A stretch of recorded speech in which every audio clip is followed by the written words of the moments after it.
afternoon, everybody. Good afternoon. Good to see all of you here again today. On Friday morning, President Trump will travel across the country to Anchorage, Alaska for a bilateral meeting with Russian President Vladimir Putin. The brutal war between Russia and Ukraine broke out under Joe Biden's incompetent leadership, but President Trump is determined to try and end this war and stop the killing. As the president has said over and over again, his strong preference will always be for peace and partnership whenever those outcomes can possibly be achieved. There is no leader in the world right now who has been more committed to preventing wars or ending them than President Donald Trump. Just look at what took place here at the White House last Friday, when President Trump hosted the Azerbaijani president and Armenian prime minister and got the two leaders to sign a historic joint declaration for peace, ending a decades-long conflict that disrupted the region and claimed countless lives. In other news, we continue to see positive economic reports across the board. Today's CPI report revealed that inflation beat market expectations once again, and inflation remains stable. Overall, inflation has run at a 1.9 average annual pace in President Trump's first 6 months in office. Prices for everyday goods continue to decline.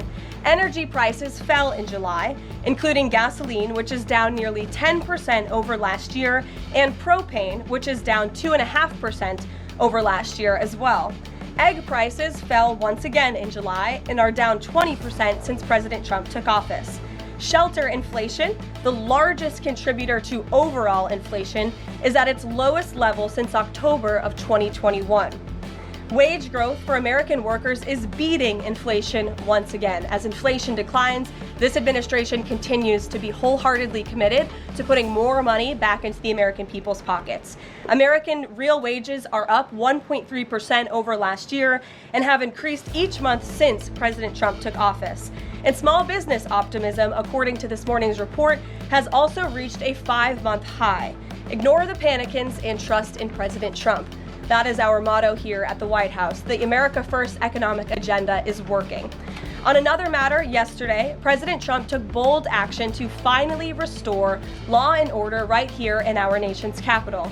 The president declared a crime emergency in the District of Columbia, federalized the D.C. Police Department, and mobilized the D.C. National Guard to end violent crime in our nation's capital. As part of the president's massive law enforcement surge, last night, approximately 850 officers and agents were surged across the city. They made a total of 23 arrests, including multiple other contacts. Last night, these arrests consisted of homicide, firearms offenses, possession with intent to distribute narcotics, fare evasion, lewd acts, stalking, possession of a high-capacity magazine, fleeing to elude in a vehicle, no permits, driving under the influence, reckless driving, and a bench warrant. A total of 6 illegal handguns were seized off of District of Columbia streets as part of last night's effort. This is only the beginning. Over the course of the next month, the Trump administration will relentlessly pursue and arrest every violent criminal in the district who breaks the law, undermines public safety, and endangers law-abiding Americans. President Trump will not be deterred by soft-on-crime Democrats and media activists who refuse to acknowledge this rampant violence on our streets. He is going to make our nation's capital the most beautiful and safe city on earth, just as he promised on the campaign trail. Staying on the topic of public safety, the Trump administration continues to shatter records on border security. According to brand new numbers released this morning from Customs and Border Patrol, illegal crossings have fallen to all-time lows once again. Here were the records set in July. Again, these numbers were released this morning. The lowest monthly nationwide encounters ever, down nearly 90% from the monthly average under the Biden administration. The lowest monthly Border Patrol apprehensions nationwide ever, smashing the previous record set the prior month in June. The lowest monthly Southwest border apprehensions ever. The lowest daily apprehension average ever, the lowest single-day apprehensions ever, and for the 3rd straight month, there were 0 illegal aliens released into the country. Let me repeat that remarkable statistic. For the 3rd month in a row, not a single illegal alien was released by the Trump administration into the United States of America. This is historic. Under President Trump, this border is the most secure it has ever been. When you fortify the border, when you restore deterrence, and when you empower Border Patrol agents and our brave men and women in uniform to actually do their jobs to enforce our laws, like this president has, this is the incredible result. And in the interior of our country, criminal illegal aliens continue to be arrested and removed. Here are some of the criminals arrested by ICE in just the last few days. ICE Buffalo arrested an illegal alien from Jamaica convicted of attempted murder. ICE Buffalo also arrested an illegal alien from Ecuador convicted of leaving the scene of an accident resulting in death. ICE Houston arrested an illegal alien from Mexico convicted of manslaughter. ICE Newark arrested an illegal alien from Mexico convicted of the sexual assault of a minor.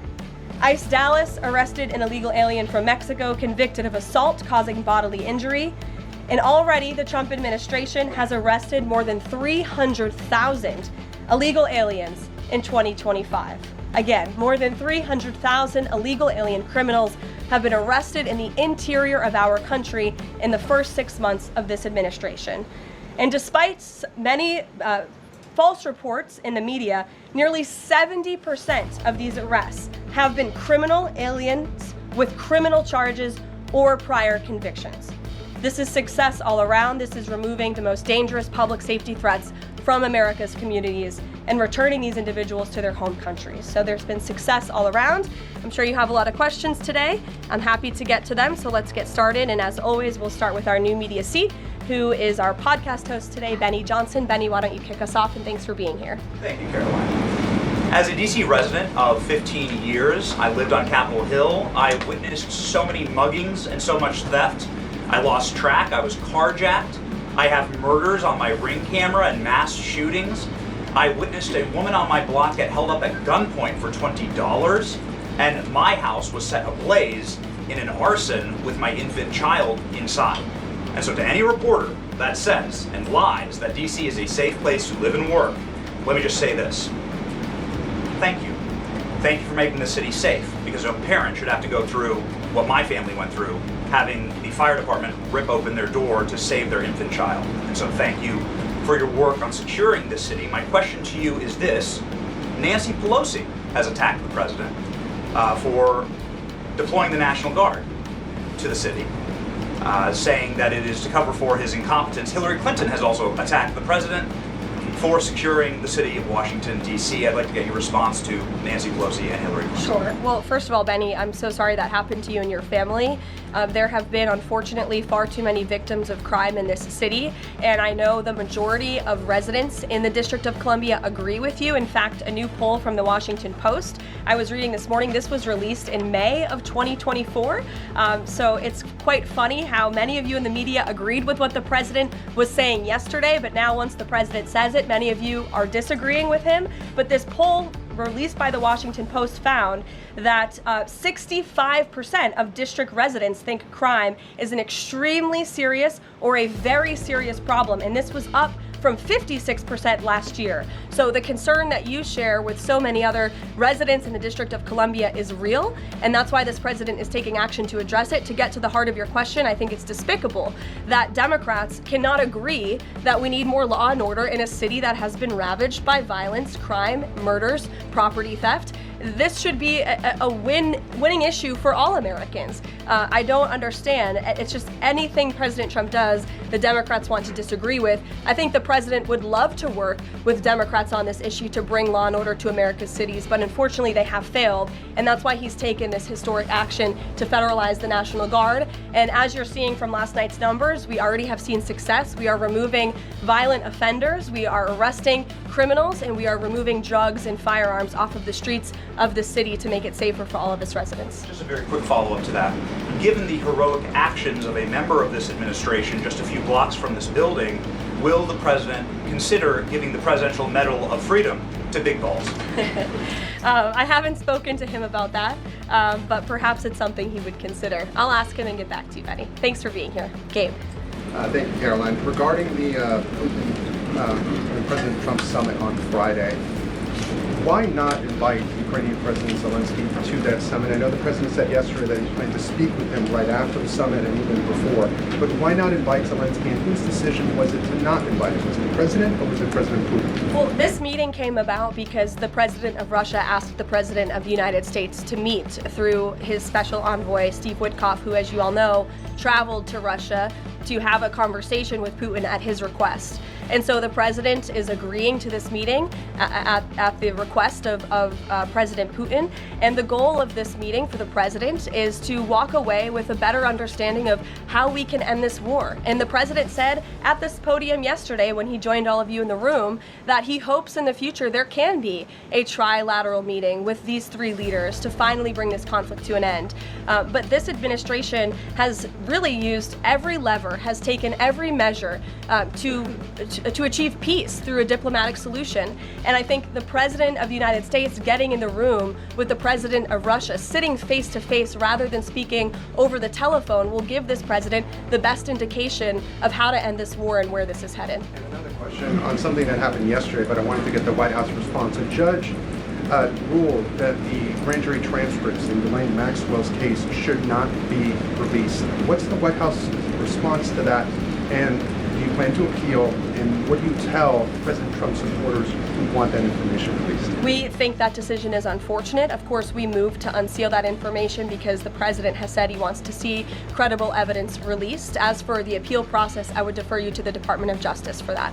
Rachel. Thank you so much, Caroline. We're learning that President Trump spoke with Ukrainian President Zelensky. I was curious if you can share any more details about their call, and did Zelensky give President Trump any red lines, any non-starters ahead of the summit on Friday? Look, I don't want to reveal the private conversations between the president and President Zelensky, but what I can tell you is that the president has deep respect for all parties that are involved in this conflict and are trying to bring this conflict to an end. After Special Envoy Witkoff returned from his meeting with President Putin in Russia, his first phone call was to President Trump.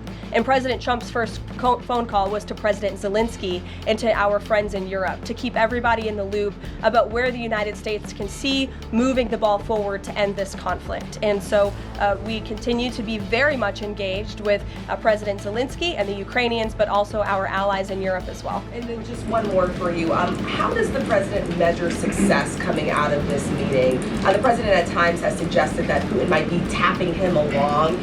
Is he prepared to walk out of this meeting if he senses that Putin is not serious about ending this war? I think I just answered that question for you and what the goal and the expectation of the meeting is. And I won't jump ahead of any hypotheticals, and I'll leave it to the president to speak to all of you after the meeting, which I'm very confident he will. Steve. Are you optimistic that a deal will emerge from this meeting, or is he simply going to listen?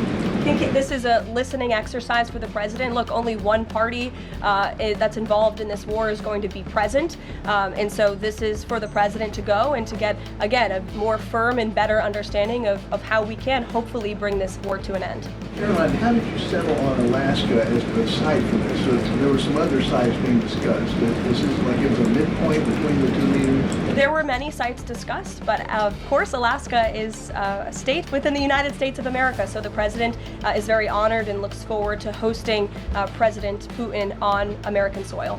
Is there a joint news conference plan, or will the president have a solo one?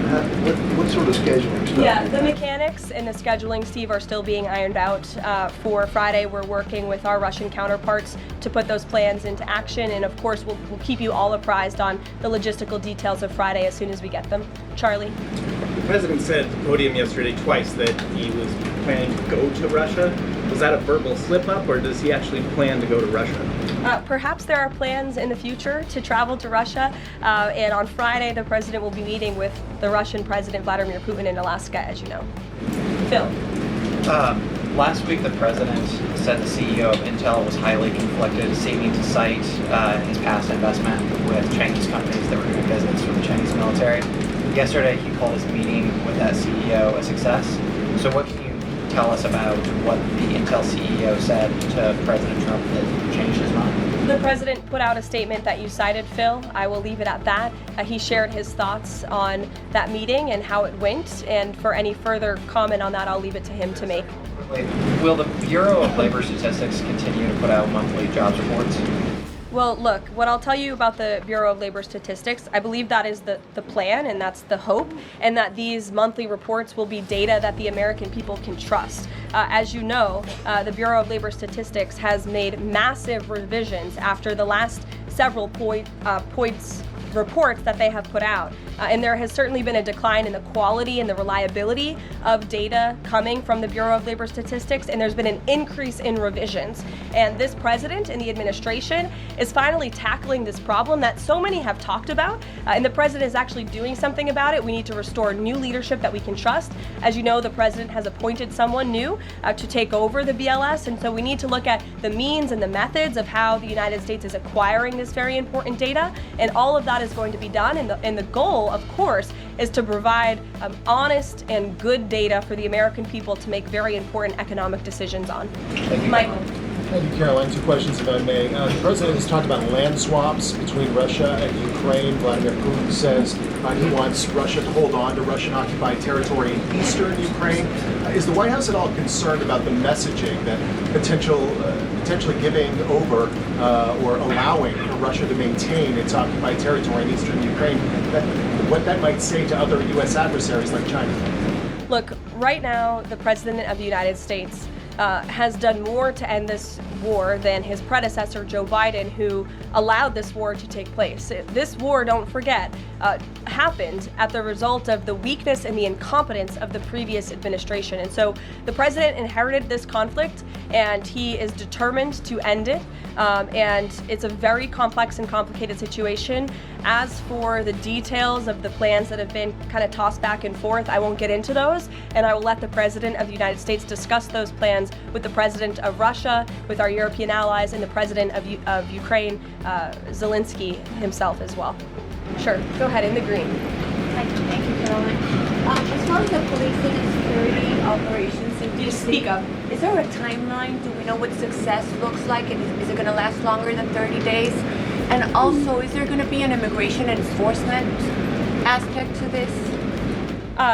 So can you speak up a little bit? The air conditioning is bumping in here for all of you today after yesterday's heater, so we've got to stock up. You're welcome. Go ahead. Is there a timeline for the security operations here in DC? And also, is there going to be an immigration component to this? And what would that look like? Look, if law enforcement officers encounter a criminal in this city, and they are an illegal alien, of course the appropriate measures to detain and deport that individual will be taken, as they should. No city should be a sanctuary for anyone other than law-abiding American citizens, and that has been the position of this administration since day one. As for the timing, we will reevaluate and reassess and make further decisions after this 30-day period is up. But within these 30 days, our entire focus is making sure that this is the most efficient operation possible, and that we are removing as many criminals from the streets, and we are cleaning up DC as best as we can, and working with the Metropolitan Police Department to do that. I know the mayor just spoke several minutes ago. I was watching her on television, and she said that an increase in law enforcement officers on the streets will be helpful to deter crime in this city, and we look forward to working with these brave men and women of the Metropolitan Police Department to remove criminals off of our streets and to keep law-abiding citizens in the district safe. Josh. Thank you. The president weighed in on Jay Powell again today. You might have seen. He said that he's considering allowing a major lawsuit against Powell to proceed because of the quote horrible and grossly incompetent job he has done. Can you tell us about that? What lawsuit is he talking about? He's considering a lawsuit, and I won't speak on it any further. I will allow the president to do that himself. Is it fair to say the administration is considering suing the Fed chair over this renovation? That's what the president is saying. Has he had discussions with anyone about this, or is this just like how advanced is this right now? At this moment in time, the president is considering a lawsuit against the Fed, and I will leave it to him to comment further on it. Yeah. Tamara, go We ahead. talked about, very quickly, yesterday we talked about the NVIDIA chips deal the president has struck, as well as AMD, the 15% stake that will go to the government.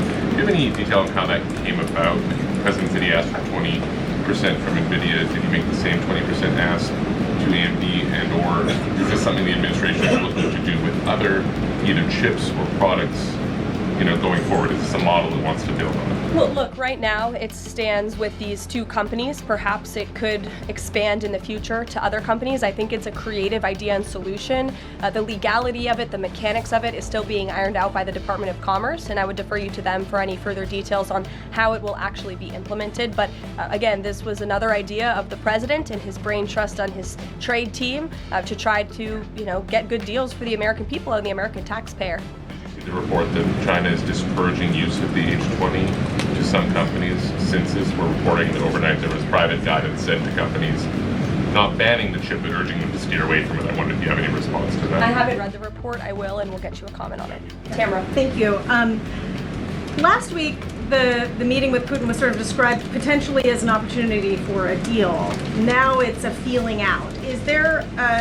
Has there been a shift in expectations within the White House or an effort to temper expectations about what success looks like for this meeting? Well, I mean, look, I think both can be true, right? The president has always said he wants a peace deal. He wants to see this war come to an end. But this bilateral meeting is a bilateral meeting between one party in this two-party war, right? You need both countries to agree to a deal. The president is accepting this bilateral meeting with Putin on Friday, and I will let him speak further to it after it concludes about how he felt it went. Also, completely unrelated topic, regarding the president's efforts in Washington, D.C., do you have any specifics about how homeless people will be dealt with, where they would be moved to? What does this look like? I do, yes, and it's an important question, so thank you for raising it. The Metropolitan Police Department, with the support of the new federal agencies who have been surging on the streets of the District of Columbia, are going to enforce the laws that are already on the books here in Washington, D.C. For far too long, these laws have been completely ignored, and the homelessness problem has ravaged the city. So D.C. Code 22-1307 and D.C. Municipal Regulation 24-100 give the Metropolitan Police Department the authority to take action when it comes to homeless encampments. So homeless individuals will be given the option to leave their encampment, to be taken to a homeless shelter, to be offered addiction or mental health services, and if they refuse, they will be susceptible to fines or to jail time. Again, these are pre-existing laws that are already on the books. They have not been enforced, which is part of the reason for this federalizing of the National Guard to bring in this assistance for law enforcement. While we are targeting criminals and trying to remove criminals off of the streets, we also want to make DC safe and beautiful, and that involves removing mentally disturbed individuals and homeless encampments as well. So we will be using these regulations and code that already exists to clean up our streets, and we've already had great success.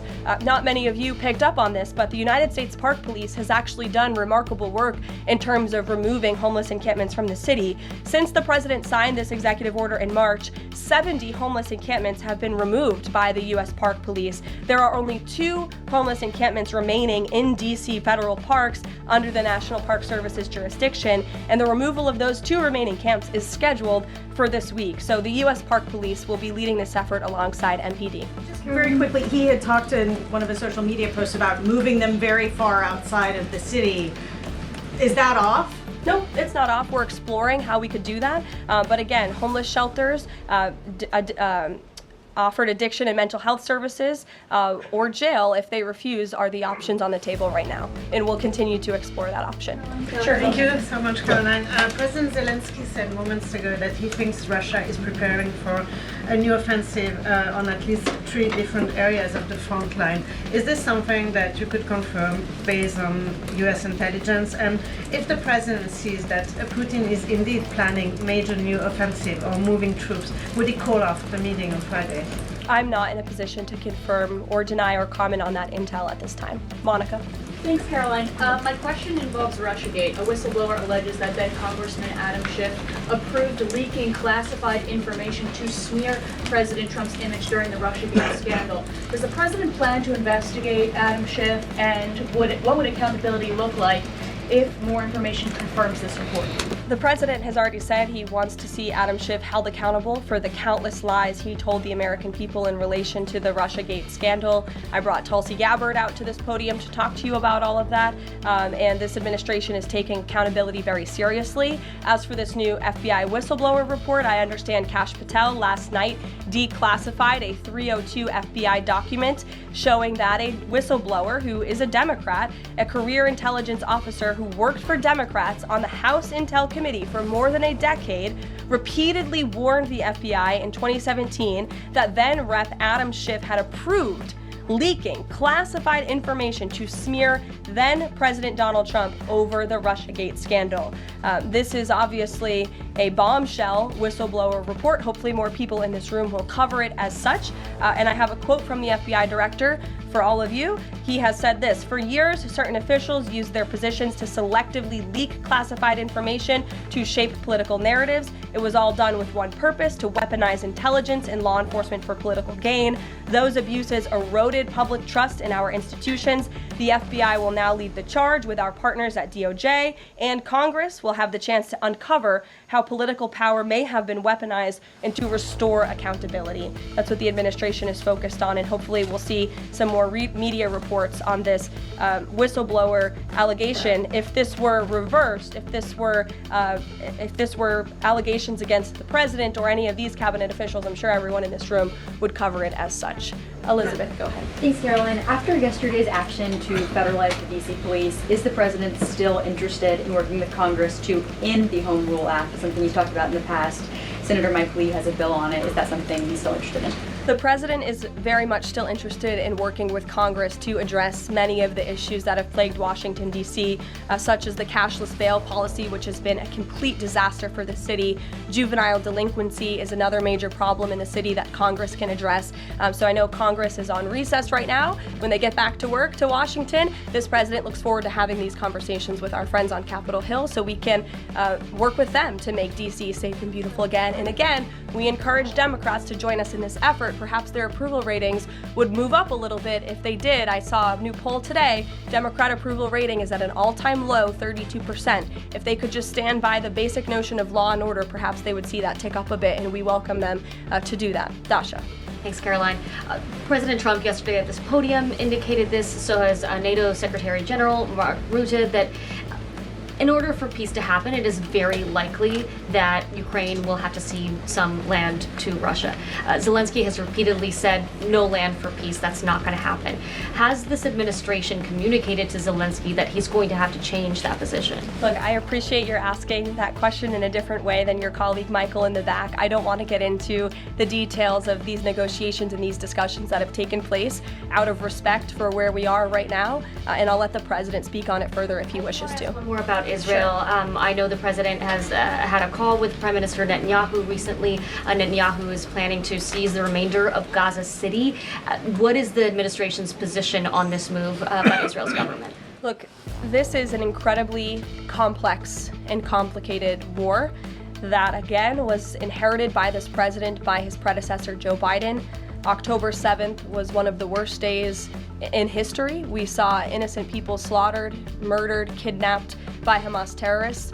This administration has taken extensive time and effort and resources since Inauguration Day in January to end this conflict. We have given many flexible arrangements backed by Israel to Hamas, and unfortunately, Hamas has never agreed.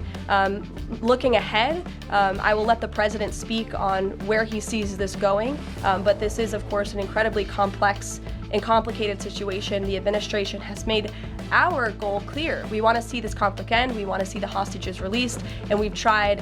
The president and his national security team have given extensive effort and time to doing that. Well, with how Israel has used those resources and the assistance that you've provided? Look, I'll let the president speak on the further actions that Israel may or may not be taking. Good to see you. Good to see you as well, Caroline. Thank you. The Kremlin is expressing interest that Friday's meeting will move beyond just terms to end the war into improving bilateral relations. There's talk over how they're interested in potentially restoring direct flights between Russia and the United States. Is President Trump open to those kind of peripheral conversations, or is this directly focused on ending the war in Ukraine? I think this conversation on Friday is focused on ending the war in Ukraine as far as the president's perspective goes.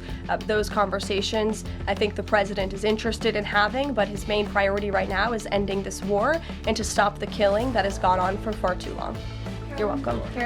In the back, go ahead.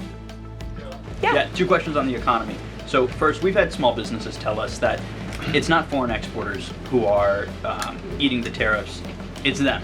And they've held off on raising prices, but soon they're going to have to raise prices. What is the White House's message to them?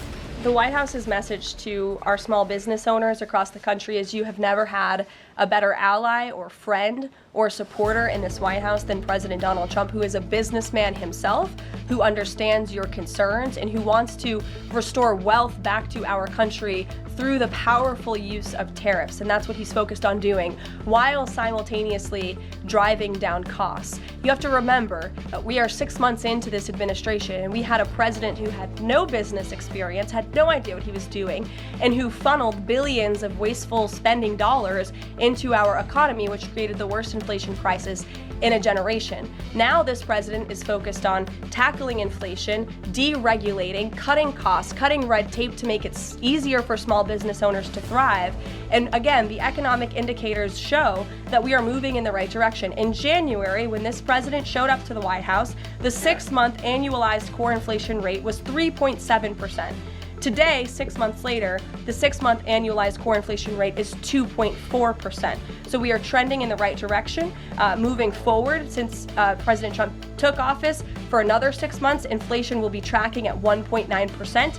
At this trajectory, you look at grocery prices, they fell, energy prices fell, fuel oil fell, ship fares fell, propane fell, butter, margarine, eggs, non-prescription drugs. You go through the list of items that are falling. And then I would also point to that report this morning showing that small business optimism has reached a 5-month high. So look, we inherited an economic mess from the previous administration, but this administration is focused on fixing it every day. And part of that is signing the largest tax cuts into law to put more money back into the pockets of these small business owners. Just on the BLS, they collect the inflation data, obviously. If the jobs data is not reliable, should Americans trust the inflation data? Well, look, the jobs data has had massive revisions. We want to ensure that all of the data, the inflation data, the jobs data, any data point that is coming out of the BLS is trustworthy and is accurate, which is why the president has restored new leadership at the BLS. Sure, go ahead. Yeah. Okay. Hi. Thank you. Hi. Gavin Newsom has said that California is going to sue in response to the government's demand for $1 billion from UCLA over the DOJ's anti-Semitism findings.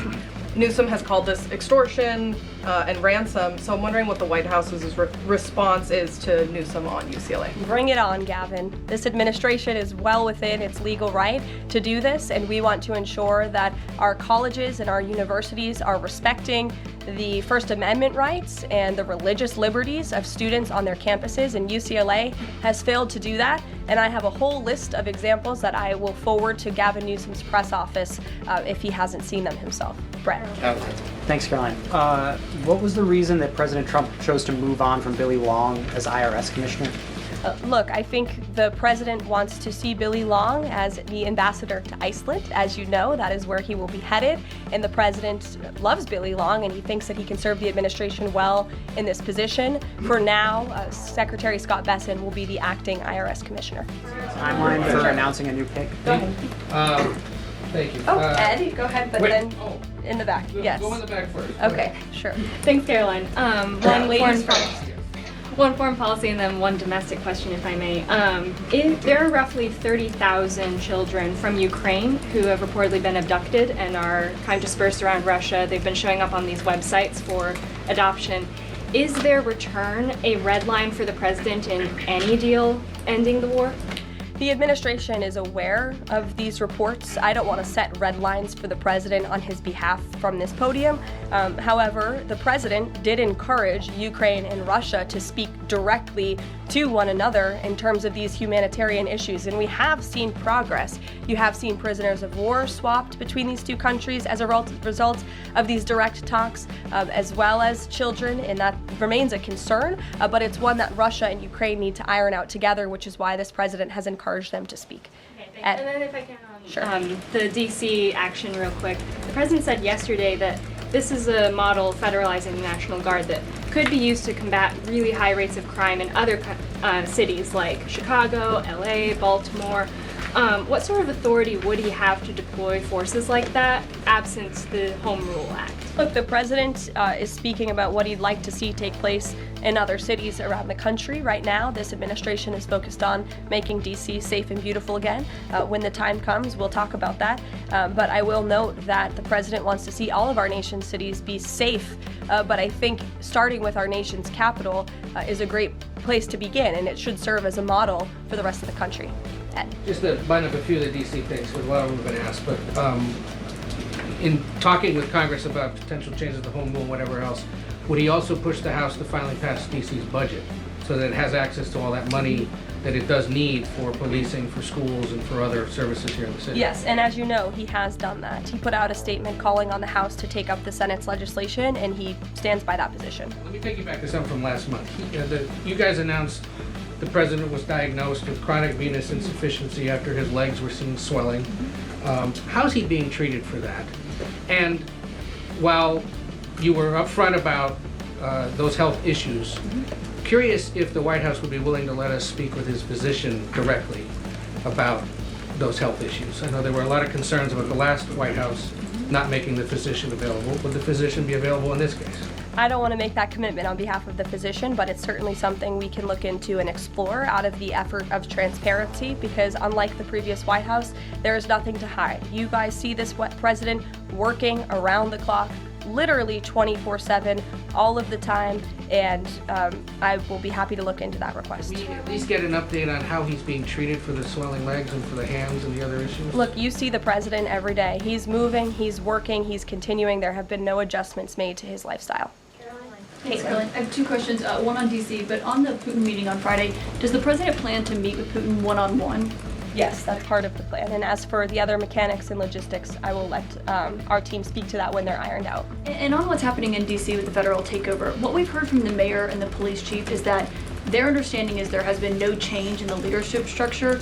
In the White House's view, who is in charge of the MPD right now?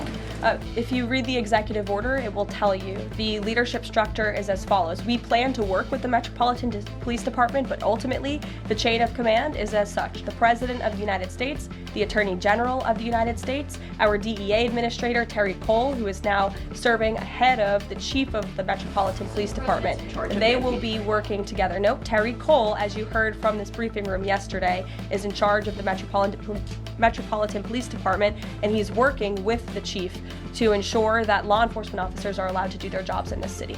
Caroline? Yeah, thanks, Caroline. I know you said earlier the hope is to maintain monthly job reports, but the president's new nominee for BLS, Commissioner E.J. Antoni, recently told Fox Business that the BLS should suspend issuing monthly job reports and only issue quarterly reports until the job's data methodology is corrected.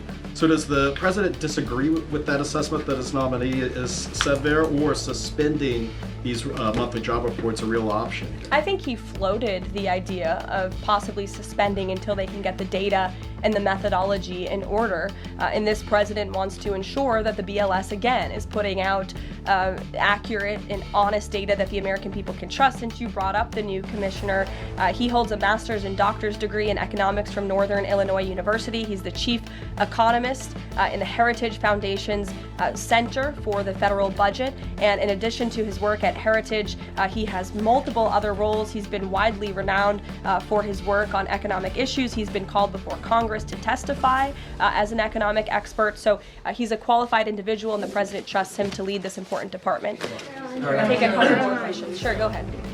Given that the administration now has jurisdiction over MPD, can we expect, does that mean like personnel changes, hiring, firing? Can we expect leadership changes internally in the Metropolitan Police Department? I just walked through what the leadership structure looks like right now.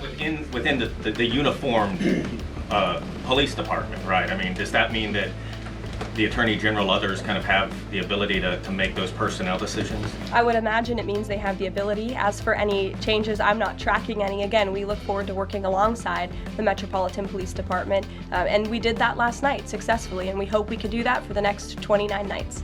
Go ahead. Caroline, Yes. So in light of reports that ICE agents detained a 15-year-old student with disabilities outside an LA high school, even leaving bullets on the sidewalk, how does the Trump administration plan to ensure parents that their children can return to school without fear of being wrongfully detained or endangered by federal agents? Where'd you see that report? LA Times. Okay, well, I'll have to look into the veracity of that report. I read the LA Times almost every single day, and they are notorious for misleading the public.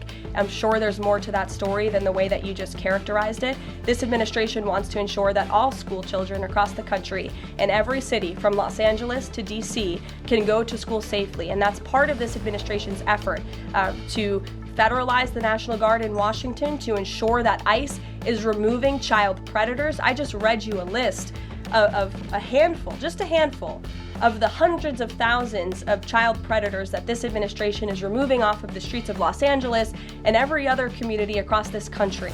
Because we want to ensure this is a country where American school children can be safe, where they can prosper, and where they are not threatened by violent criminals, whether they are illegal or whether they are American citizen homegrown criminals, as this president calls them. So I will gladly go check on that report, and I'll get you the facts. Thank you.